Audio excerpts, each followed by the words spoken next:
Hello everyone, John Runner 88 here with another Star Wars figure review, and this time it is director Orsen Krennic. He is a long-awaited addition into our vintage collections, and he's all the way from Rogue One. And let's take a look at his card back. He's got a nice promo image of him there. I know a lot of people probably would have liked there's like a picture of him like holding his blaster, kind of like looking down. He's all solemn and whatnot.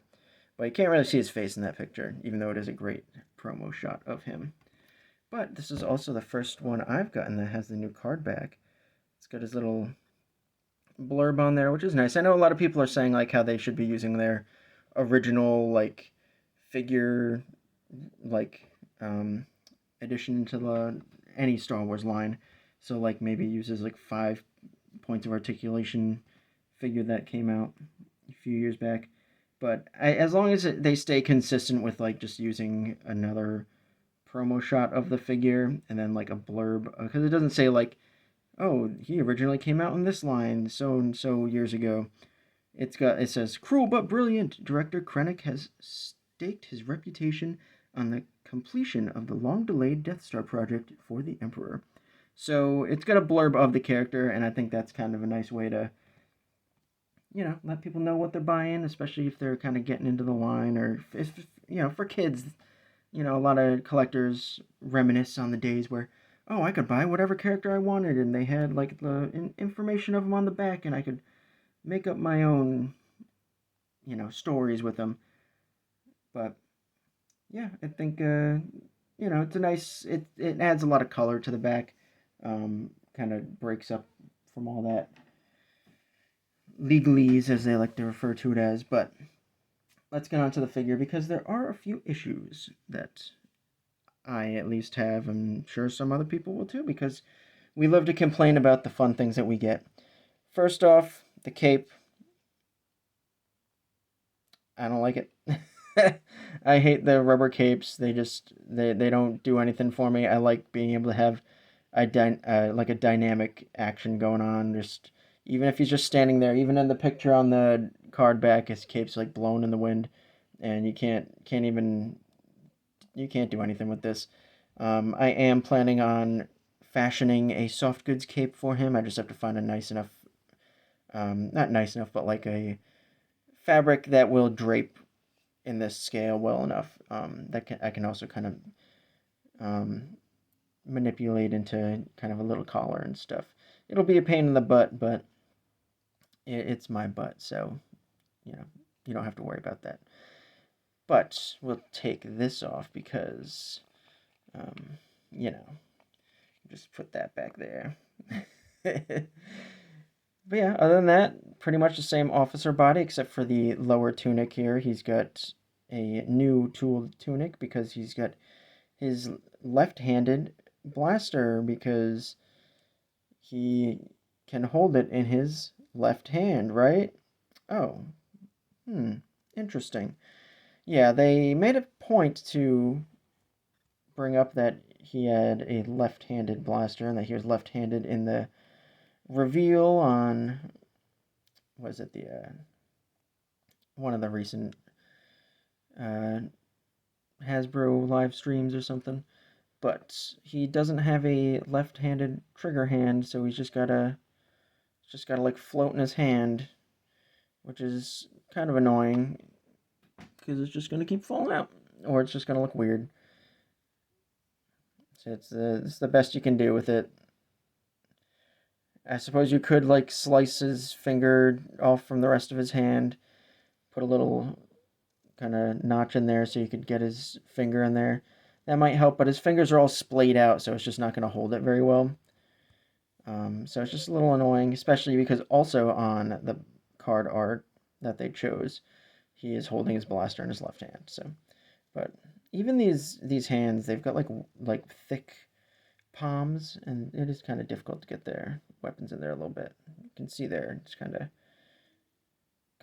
thick, thick like lower palm, but he can hold it, but in his his right hand. And yeah, I think would have been nice if they tooled up a new hand for him because they could have used it on any future, you know, 4-packs or whatever. Because they could do a 4-pack with black outfits for like imperial army officers. But he also has like a little bit of glue like on the top of his forehead. I'm gonna try and get that off somehow, but I tried like using a blade, but I didn't want to go too hard because I don't want to, cut his hair off or something or put a scratch on his forehead.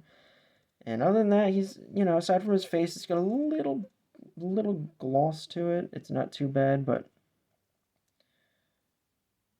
definitely not usual with the vintage collection. They're usually very matte finish, so I'm curious as to what happened there. But other than that, thankfully, his head was kind of tilted in the package. It kind of made him look like his face was a little lopsided, or his eyes. But getting him out and reorienting his head definitely looks fine, in my opinion. I think his rank badge is not quite not centered quite as well as it could be. It's off by like the tiniest little bit, but from far away, can't even tell. Yeah, other than that, oh, I do like the little cylinders he's got on his belt too. Just adds a little flair. And they can use this whole belt for another officer down the line. He's got like a little like thing hanging there for whatever reason. I don't know. Yeah, I think aside from just I mentioned it in the Thrawn review that I did, just the colorations. Like you got this guy who's bright white, and then he's kind of like a off-white like Thrawn is. And these guys being they're both ISB, he's Navy, so I could see him being a slightly different shade than them, but the fact that Krennic is kind of like that off-white is just inconsistent, little annoying, but not too bad. It's only like noticeable if they're like right next to each other. So if you've got like him here, he's white. He looks like the background. Tantive 4 background. White. He looks white. They look about the same, at least in my video. I know if I had a better camera, it'd probably look terrible, but that is Krennic with his big rubber cape. It'll at least help him stand up, I guess, a little bit on some displays. Maybe that's a benefit to it. But I don't like it. I'm definitely going to do a soft goods up for him at some point. But again, need to find the right fabric to use. And so begins my journey of going into Hobby Lobby, Joann's, and who knows where else, and doing one of these to the fabric, seeing how it feels. And I'll have a little Krennic in my pocket probably to, in real time, look at the colors side by side. Because last thing I need is for my Krennic to be off-white and a cape to be bright white. We don't need that. So I'll post all those pictures up when I get to that point in my life. But until then, thank you for watching, everybody. Like, comment, subscribe, do all that fun stuff. Go follow me over on Instagram because I will definitely be posting my cape adventures for Krennic when they come to fruition. Or, it'll be fun. But yeah, thanks for watching, everybody. Bye, guys.